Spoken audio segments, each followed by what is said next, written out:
Well, hey guys, today I'm in the studio with Eric and we're talking about addiction, and you have some personal experience with this. Can we start with that just real quick?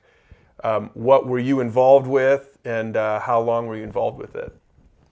You know, I've got a pretty long story, really. It started when I took probably my first hit of marijuana when I was 10 years old. Yeah. And then from there, you know, I went in and out of hanging out with the right people, the wrong people. Yeah.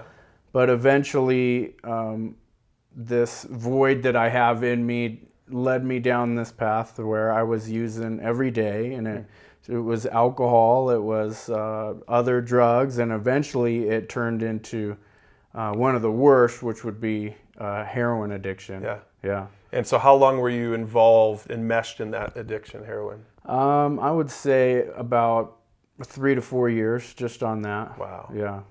So now, fast forward to today, now you run support groups for this. You're helping people get out of addiction, which is awesome. You're obviously out of that lifestyle of addiction.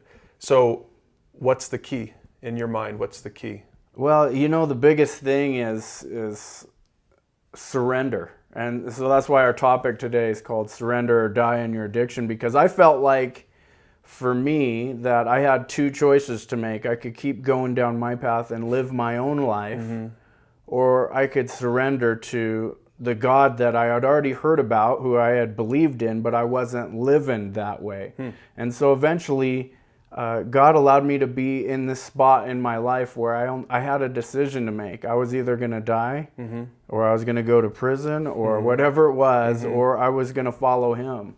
And, you know, there's this verse in Matthew 16:24, and I remember it because he says, "Forever who would lose his life for my sake will find it." But he says that the people that are trying to save their life and hold on to the things that they love, they're going to lose it. And so for me, that really just means surrender. And this whole time I felt like God was saying, go my way.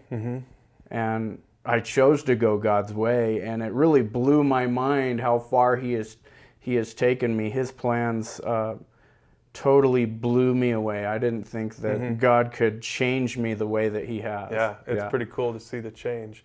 Why do you think, a lot of people watching, maybe even in a church setting, Christians like you were too, you knew Jesus, your mom's a solid believer, you were raised to be a follower of Jesus, you still went down this path. Why do you think people don't surrender? What keeps people when they're in an addiction? What keeps them? What kept you from surrendering at first?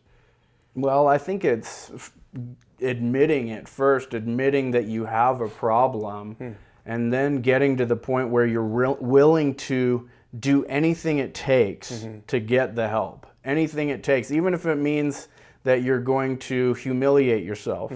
I think that's part of being humble, is recognizing you have a problem and that you can't do anything about it. All of my decisions have led me the way that was wrong, which caused all this pain. And so now I want to follow a different way. Maybe somebody's out there that can help me. Yeah. And for me, it was asking for people to help me in my life, getting involved with groups, getting involved with a mentor, and ultimately, surrendering to God's will and who He put in my life. Yeah, that's good. Yeah. And again, I know your story, we can do this on another video, but your story is pretty inspirational to see what God has done with you and through you now. And a lot of people are getting freedom now through what you're doing and helping them out. But I just want to encourage you, if you're watching this, if you are in an addiction, or if you know someone who is in an addiction, we have all kinds of tools at PursueGOD.org/addiction to help you overcome that and learn to surrender to God. So we just encourage you to use those tools